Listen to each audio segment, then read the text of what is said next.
Hi guys, আমি J, আমি Bob, আর তোমরা দেখছো দ্য বংস রিয়াকশন। আজকে চলে এসেছি আবার একটি বাংলা গজল। তোমরা অনেকে রিকোয়েস্ট করছো যে দাদা পবিত্র রমজান মাস চলছে, তো কিছু সুন্দর সুন্দর গজল নিয়ে আসুন। তো আজকে আমরা নিয়ে চলেছি সুন্দর গজল, যার নাম হচ্ছে আমি এতিম হয়ে কাঁদি না কেন। আমি এতিম হয়ে কাঁদি না কেন। এছাড়া এই গজলটা সম্বন্ধে কোনো কিছু ডিটেলস দেওয়া নেই, সিঙ্গারকে বা কিচ্ছু দেওয়া নেই। অনেক রিসার্চের পর আমরা অ্যাবাউট সেকশনেও যখন গেলাম, সেখানে পর্যন্ত কিছু দেওয়া নেই। তো আমরা এর থেকে বেশি কোনো কিছু আর ইনফরমেশন দিতে পারছি না তোমাদেরকে গজলটা সম্বন্ধে। তবে এইটুকু শুধু বলতে পারি, কোন চ্যানেল থেকে নিচ্ছি আমরা, এমডি নাহিদ স্টুডিও থেকে নিচ্ছি। তো যেহেতু কোনো কিছু বলার নেই, এবং এতিম হয়ে কাঁদি না কেন, এই এতিম শব্দটা আমরা যেটুকু জানতে পারলাম, এতিম শব্দের মানে হচ্ছে অনাথ বা মাতা পিতা। তো এইটুকুই শুধুমাত্র জানতে পেরেছি, আর কেউ জানতে পারি না। এই কথাটা আমাদের কাছে নতুন, আমরা একদম নতুন শব্দ আর কি দেখে নিলাম আর। তো কোন চ্যানেল নিচে বলেই দিয়েছি, তো ভিডিও লিংক আমাদের ডেসক্রিপশন বক্সে দেওয়া থাকবে, চলে যাবে চ্যানেলটা সাবস্ক্রাইব করে ভিডিওটা লাইক শেয়ার। তারপরে দ্য বংস রিয়াকশনে মনের মতো রিয়াকশন দেখার জন্য রিয়াকশন অপর নাম বংস রিয়াকশন। তো চলো শুনি গজলটা, তারপর হয় বাকি কথা। তো আমি তো কানে লাগা এই গজলটিতে একটি লাইক দিন এবং 2021 নতুন নতুন গজল পেতে আমাদের চ্যানেলটি সাবস্ক্রাইব করুন। সাবস্ক্রাইব করে পাশে থাকা বেল আইকনটি দাবিয়ে দিয়ে অল বাটনে প্রেস করে রাখুন গজলগুলি সবার আগে দেখার জন্য। আমি এতিম হয়ে কাঁদি না কেন, তোমরা বলতে পারো। এতিম হয়ে কাঁদি না কেন, তোমরা বলতে পারো। এতিম ছিলেন আমার নবী, এতিম আমিও। এতিম ছিলেন আমার নবী, এতিম আমিও। আমি এতিম হয়ে কাঁদি না কেন, তোমরা বলতে পারো। এতিম হয়ে কাঁদি না কেন, তোমরা বলতে পারো। এতিম ছিলেন আমার নবী, এতিম আমিও। এতিম ছিলেন আমার নবী, এতিম আমিও। নেই বাবা মায় আমার, নেই যে বাড়ি ঘর। নেই বাবা মায় আমার, নেই যে বাড়ি ঘর। আমার মতো কপাল পোড়া নেই তো ভাবে আর। নেই বাবা মায় আমার, নেই যে বাড়ি ঘর। আমার মতো কপাল পোড়া নেই তো ভাবে আর। তবু মনে নিয়ে সান্ত্বনা কাটাই দিনে রাত। মনে নিয়ে সান্ত্বনা কাটাই দিনে রাত। এতিম ছিলেন আমার নবী হযরত মুহাম্মদ। এতিম ছিলেন আমার নবী হযরত মুহাম্মদ। আমি এতিম হয়ে কাঁদি না কেন, তোমরা বলতে পারো।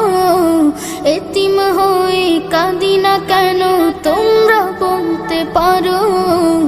এতিম ছিলেন আমার নবী, এতিম আমিও। এতিম ছিলেন আমার নবী, এতিম আমিও। জীবন চলার পথে রয়ে যে আপন পাও। জীবন চলার পথে রয়ে যে আপন পাও। এই জীবনে রইল না মোর আপন কোন ঘর। জীবন চলার পথে রয়ে যে আপন পাও। এই জীবনে রইল না মোর আপন কোন ঘর। তবু মনে নিয়ে সান্ত্বনা কাটাই দিনে রাত। মনে নিয়ে সান্ত্বনা কাটাই দিনে রাত। এতিম ছিলেন আমার নবী হযরত মুহাম্মদ। এতিম ছিলেন আমার নবী হযরত মুহাম্মদ। আমি এতিম হয়ে কাঁদি না কেন, তোমরা বলতে পারো। এতিম হয়ে কাঁদি না কেন, তোমরা বলতে পারো। এতিম ছিলেন আমার নবী, এতিম আমিও। এতিম ছিলেন আমার নবী, এতিম আমিও। এই গজলটিতে একটি লাইক দিন এবং 2021-এর নতুন নতুন গজল পেতে আমাদের চ্যানেলটি সাবস্ক্রাইব। সাধারণ অসাধারণ। গজল শুনলাম, সিরিয়াস কথাটা খুব সুন্দর আর কি, মানে আমি এতিম হয়ে কাঁদি না কেন, মানে আমি অনাথ তারপরেও তারপর আমি আমি কেন কাঁদছি কাঁদি না, না? মনের সান্ত্বনা নিয়ে বেঁচে আছি যে আমিও এতিম, আমার নবী যে বিশ্বনবী ছিলেন বিশ্বনবী, তিনিও হুম। হচ্ছেন একজন এতিম ছিলেন, তার জন্য তার কথা ভেবে তার কথা যে তিনি ভেবে, যদি হ্যাঁ। থাকতে পারে আমি কেন থাকতে পারবো না? আমি কেন থাকতে পারবো না। খুব সুন্দর এই কথা। সংসারের আপন পরের একটা পার্থক্য রয়েছে, আমার এই সংসারে আপন নেই কেউ, নিজের ঘর নেই, তারপরেও আমি কাঁদছি না, মনের সান্ত্বনা নিয়ে জোর নিয়ে বেঁচে আছি, কারণ আমার নবীজি নবী আর কি ছিলেন, ছিলেন না কি? তিনিও এ, এতিম ছিলেন। অসাধারণ একটি গল্প। আসল উদ্দেশ্যটা মানে নবীজি আর কি, খুব অসাধারণ। এবং অনেক একটা মোটিভেশন কথাও যে Motivation, আমাদের হুম। অনেক কিছু দুঃখ আমাদের থেকে থাকে, তারপরও নিজেকে সান্ত্বনা দিয়ে জীবনের সংগ্রামের পথে এগিয়ে চলতে হবে এইভাবে। মানে সৃষ্টিকর্তার কথা ভেবে আর কি আমাদের একদম। এগিয়ে চলতে হয়, যে না তিনিও তো এইভাবে আর কি এসছেন আর কি, তা আমরাও কেন পারবো না।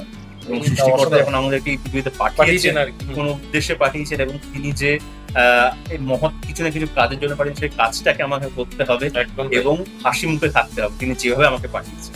খুব সুন্দর, গলাটাও খুব সুন্দর ছিল, একটু হ্যাঁ, মানে বলা ছিল একটু হয়তো তোর এডিটিং কিছু ছিল, মানে মিউজিকে হ্যাঁ, হ্যাঁ ছিল কিছুটা, তবুও গলাটা ভালো লাগলো বেশ। আর কথাটা খুব সুন্দর আর কি, মানে মনে লিরিক্স গুলো হ্যাঁ লিরিক্সটা খুব সুন্দর, হৃদয়স্পর্শী আর কি লিরিক্স। অসাধারণ ছিল, লিরিক্সটা বেশ ভালো বেশ ভালো লাগলো। লাগলো। অনেকটা দিন বাদে আমরা অনেকদিন পরে শুনলাম, গজল অনেকটা দিন বাদে গজলটা দিলাম। আশা করছি তোমাদের যে অনেকের কমেন্ট ছিল বা রিকোয়েস্ট ছিল সেগুলোকে আমরা পুরোপুরি ফুলফিল করতে পেরেছি, এটা আশা করছি। এবং তোমাদের যদি ভালো লেগে থাকে তাহলে অবশ্যই প্লিজ আমাদেরকে জানিও, তো আমরা এরকম আরো গজল নিয়ে আসবো। একদম, তার সাথে লিংক শেয়ার করো, তার সাথে একদম, বেশি বেশি একদম, করে, একদম। যে আরো ভালো ভালো গজল আমরা নিয়ে আসবো গজল। আর এরকম পবিত্র রমজান মাসে তোমাদের উদ্দেশ্য বা তোমাদের ভালো লাগা ভালোবাসার জিনিসগুলোকে আমরা নিয়ে আসার চেষ্টা করবো, একদম একদম। তো তোমাদের যদি আমাদের সাথে এই ভিডিওটা দেখে ভালো লেগে থাকে তাহলে করে দাও লাইক, শেয়ার, সাবস্ক্রাইব আর বেল বাটনটা টান করে বাজিয়ে দাও। যারা আমাদের চ্যানেল নতুন তাড়াতাড়ি সাবস্ক্রাইব করে নাও আর কমেন্ট করে জানিও কেমন লাগলো এই গজলটা। আমাদের বেশ ভালো লেগেছে, খুব মনে ছুঁয়েছে, কথাটা অসাধারণ, লিরিক্সটা খুবই ভালো ছিল। কে গেয়েছেন সেগুলো আমরা জানতে পারলাম না, তবুও আমরা মানে বেশ পছন্দের আমাদের। আশা করি তোমাদেরও খুব ভালো লেগেছে, আর এইভাবে সাপোর্ট করো, আর আরো লিঙ্ক আমাদের শেয়ার করো, যাতে আমরা আরো দিতে পারি, এই মাসে আরো বেশি করে দিতে পারি। আর অবশ্যই ইনস্টাগ্রামে দুজনকে বেশি করে ফলো করো, আর একটু চ্যানেলটাকে বেশি করে শেয়ার করো, যাতে সাবস্ক্রাইবার্স বেশি বেশি করে পারে। আর ফেসবুক গ্রুপে যারা এখনো জয়েন করি তাদের জয়েন করো না, পেজটাকে লাইক করে সব জায়গায় শেয়ার করো, কোথাও ছিল না, সব জায়গায় শেয়ার করো, সর্বোত্তম শেয়ার। তো সবাই ভালো থাকো, সুস্থ থাকো, সবাইকে ভালোবাসা। পরবর্তী ভিডিওতে তোমার সাথে আবার দেখা যাবে, তোমার জন্য টাটা।